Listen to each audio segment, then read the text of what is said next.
성도환 위원장님, 네. 훌륭하신 거 모든 사람이 다 알고 있습니다. 앞서 야당 의원님들이 질의에 좀 강단 있는 좀 답변을 하지 못한 점에 있어서 조금의 아쉬움이 좀 남고요. 네. 하지만 다시 우리 또 이수진 의원이 질의하는 답변을 들어보니 또 강단 있는 답변에 있어서 다시 한번 그 아쉬움을 되돌려 보려고 합니다. 앞으로 나오는 질의에 있어서 강단 있는 답변 부탁드립니다. 예, 잘 알겠습니다. 작년 인권위의 인용률을 확인해 보니까 7%에 불과했습니다. 네.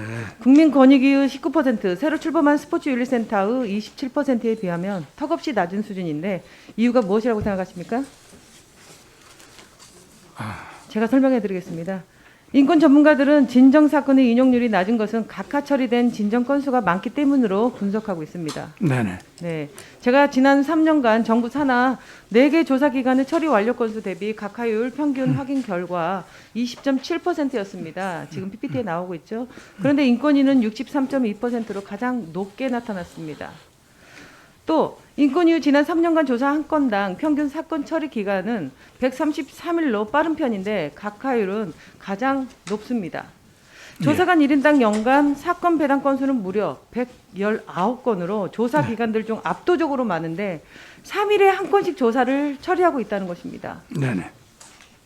과다 업무입니다. 이거는. 네. 인권위는 절차 등 형식적인 문제로 진정 사건을 각하하지 않도록 해주시고 예. 또한 조사관들이 과다 배당을 받지 않도록 채용을 확충하는 등 대책을 수립하여 주시기 바랍니다. 네네. 네, 꼭 수립해 주십시오. 위원님, 또한 제가 지난 인사청문회 때 아, 제가 질의 다 끝난 다음에 답변해 주시면 예, 감사하겠습니다. 알겠습니다.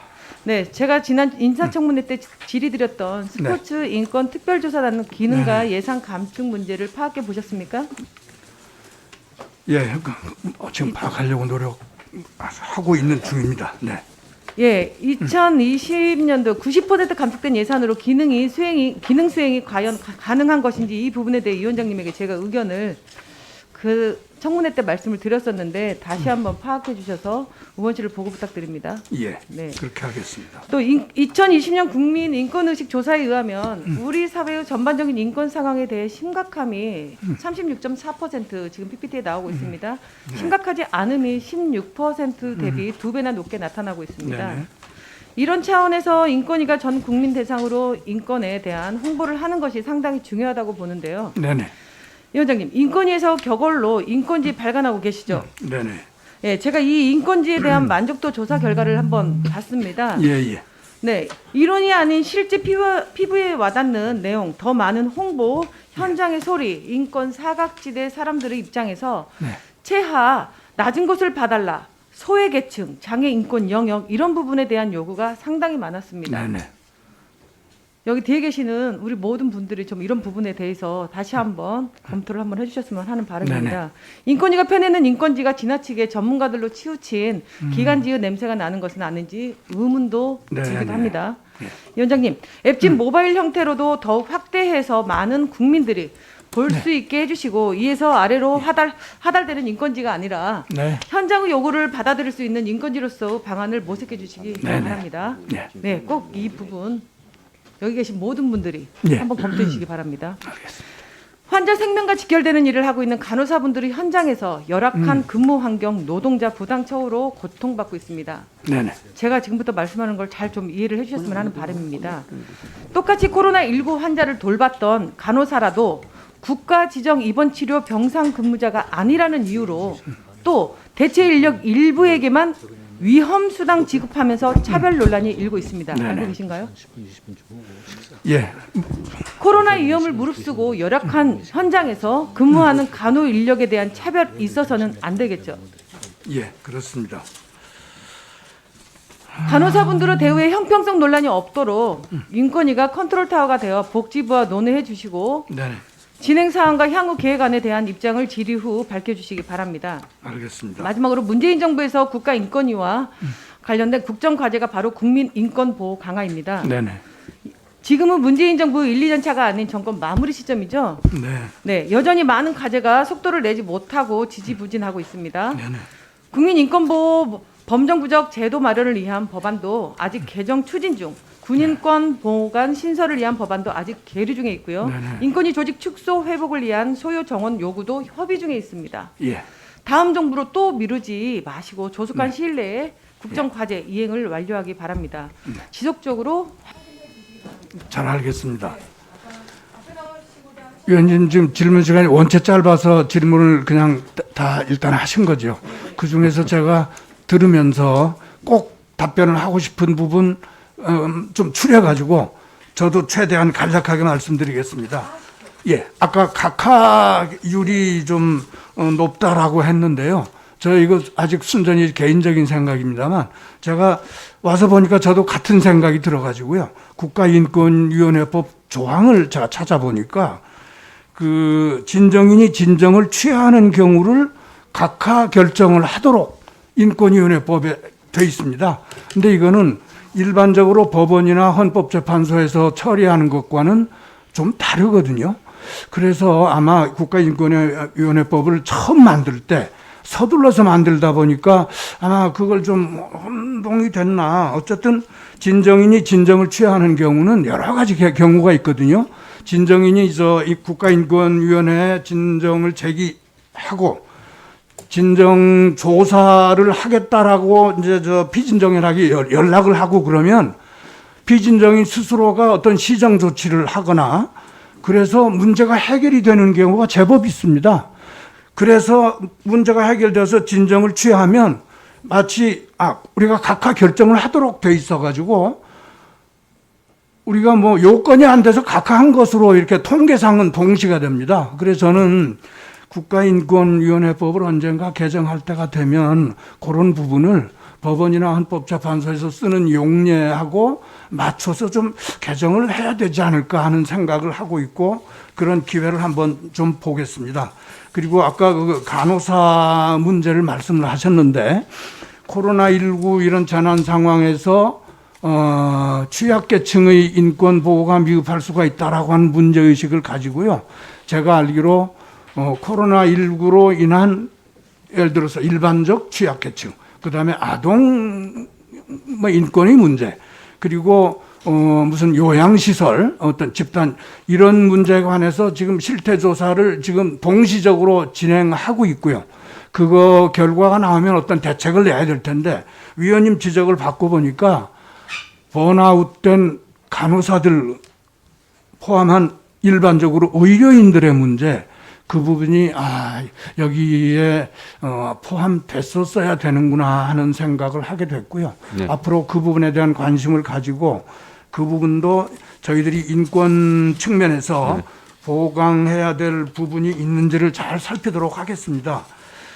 그리고 위원님 답변을 네네. 조금 간명하게 마무리해 주십시오. 예, 사실 나머지는 이모경 의원님께서 지적해 주신 부분에 뭐 적극적으로 동감을 하고 그 부분 보강을 하도록 하겠습니다. 보여지는 사진을 먼저 보고 가겠습니다. 18일 경기도 대상 국정감사에서 야당 모 의원이 공개한 사진 보시죠. 국회의원 면책특권 뒤에 숨어 허위 조작 정보를 국민에게 전파한 이런 국회의원은 국회 법규 강령 규범 모두 위반한 것 아닙니까, 사무총장님? 네. 법률적 판단을 제가 네, 사실에 하기는 근거하지 않은 어렵습니다. 의혹 제기와 허위 조작 정보는 국회의원 윤리 강령과 직결되는 엄중한 사안입니다. 국회의원은 면책특권을 훼손했다고 생각합니다. 사무총장님, 의장님께 신속한 윤리특위 징계 절차 이행을 요청하셔야 합니다. 또한 아니면 말고시 그 허위 날조 주장을 한 국회의원의 징계를 실속 있게 할 수 있는 제도 개선안 마련도 검토해 주시기 바랍니다. 예, 알겠습니다. 예. 네, 사무총장님, 국회 내 본청, 소통관 등에도 수많은 자영업자분들이 계시는 거 알고 계시죠? 예. 이분들도 코로나19로 인해 많은 영업 손실을 보고 계십니다. 네. 네, 이 자영업자분들께 사무처 차원 착한 임대 지원 있었나요? 뭐 임대료를 인하하거나 뭐 그렇게 조치를 이분들은 소상공인 있습니다. 손실 보상 범위에 해당하나요? 그 경우는 해당되지 않습니다. 그렇지 않다면 사무처 차원에서 다른 지원책이 이루어지나요? 그래서 현실적으로 임대료를 좀 인하한다든가 다른 쪽에 편의를 제공할 수 있지만 네, 지금 손실 말씀하신 보상을 대로 직접 하거나 이런 건 어려움이 있습니다. 국회 내에 사각지대 발생하지 않도록 꼼꼼히 잘 살펴주시기 바랍니다. 예, 잘 알겠습니다. 네. 지금 화면에 보여지는 의원회관 계단 곳곳에 붙어있는 사진입니다. 의원회관 지하 1층 또 1층 곳곳에도 담배꽁초들이 사진과 같이 버려져 있습니다. 보신 적 있으신가요? 예. 네, 현재 국회의원 회관 야외 5개 흡연실을 포함해 국회 곳곳 흡연 장소가 마련돼 있지만 웬일인지 흡연자들은 금연구역인 지하 1층 주차장과 나무 근처 등 같이 화재 위험성이 큰 구역, 의원회관 계단 등에서 몰래 흡연을 하고 있습니다. 총장님, 제가 이 말씀을 드리는 것은 비흡연자가 흡연으로 인한 불쾌감을 느끼지 않도록 또 흡연자의 입장을 위해서도 5개 흡연 부스를 더 확대하고 공간 크기도 늘리는 건 어떻게 생각하십니까? 예, 위드 코로나 시대가 가고 코로나가 좀 위드 가라앉는다고 코로나의 하면 문제라고 저는 보지는 하도록 않습니다. 하겠습니다. 왜냐하면 그 자체가 부스 설치 자체가 금지되어 있는 행위이기 때문에 그럼 공간을 저희가 더 하고 싶어서 확보하셔야죠.